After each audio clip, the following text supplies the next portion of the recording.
Mitch McConnell might be able to delay the start of the impeachment trial until after Donald Trump is no longer president, but he cannot just not have the trial. So we will still be having an impeachment trial. It'll just be after Donald Trump is no longer the president.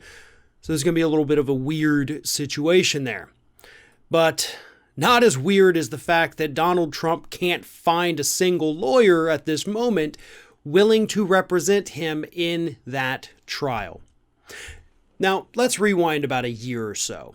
Remember the last trial, Donald Trump was able to have, his White House counsel, Rudy Giuliani, Alan Dershowitz, all those guys up in there, all the heavy hitters. He had everybody at his disposal.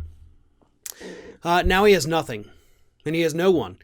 Rudy Giuliani can't do it because the two are having a falling out because Donald Trump refuses to pay his legal bills, the legal fees that he owes Giuliani for whatever the hell it is Giuliani's been doing the last 2 months. He's not paying him, so Giuliani's out.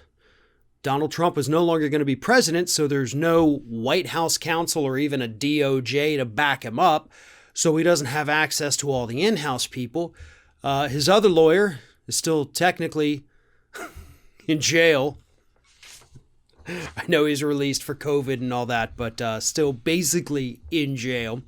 So no Sekulow, no Pat Cipollini. Other lawyers who have refused include Pam Bondi, the former Attorney General of Florida, who was a staunch supporter of Trump. She has said no. Eric Hirschman, Pat Philbin, and Mark Kasowitz. All of these have declined to join Donald Trump's legal team. Now, Dershowitz's name is not there. Dershowitz might, maybe, still be an option for Donald Trump. I don't know. Because this isn't like last time. Last time you had a lot of Republicans who were able to say, oh, this is trumped up charges, no pun intended. With the Ukraine call, there was nothing wrong with it. You can't prove a quid pro quo, blah, blah, blah. This one's a little bit different because we all saw what happened as a result of Donald Trump's words and actions over the past 2 months. A bunch of right-wing, psychotic Trump cult members attacked the Capitol. Yeah, can't really get around that.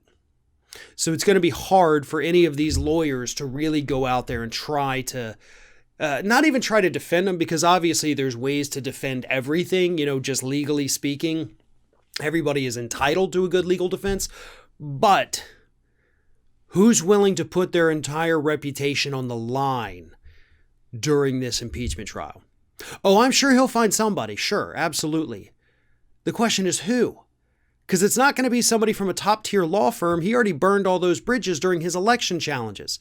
We talked relentlessly about the fact that these major law firms that were representing him in the early days, after about a week or so, they all said, nope, cut me out of this. I don't want to be associated with it. It's hurting my reputation with my clients. I've got staffers that are saying they're going to quit, good lawyers saying they're going to leave if we don't drop you, so goodbye. So those lawyers have already made their decision about Trump, and they made it long before the impeachment was even a thing. There's nobody left. Again, except, of course, Dershowitz, because we don't know if he has said yes or no, if he's even been approached.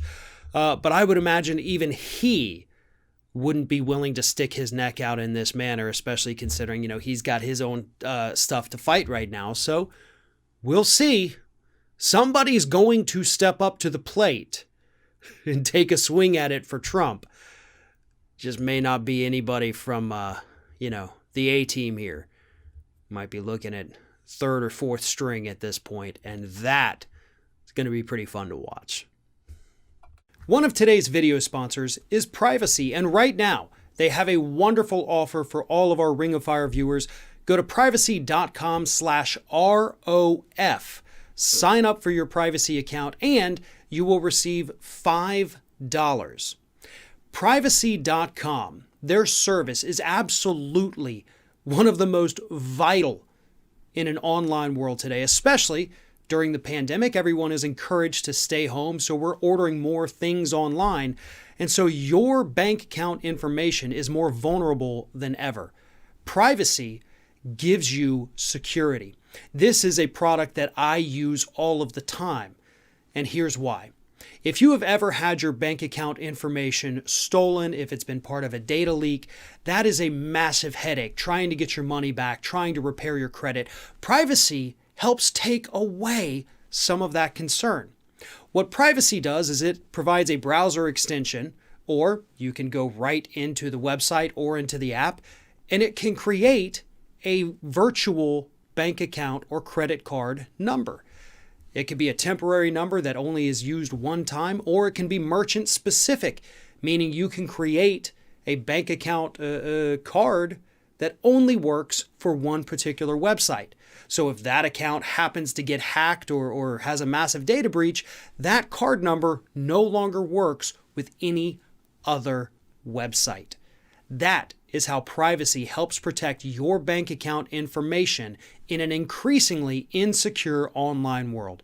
So again, go to privacy.com/ROF. You get $5 free just for signing up, or if you don't want to type it in, just click the link at the top of the video description below.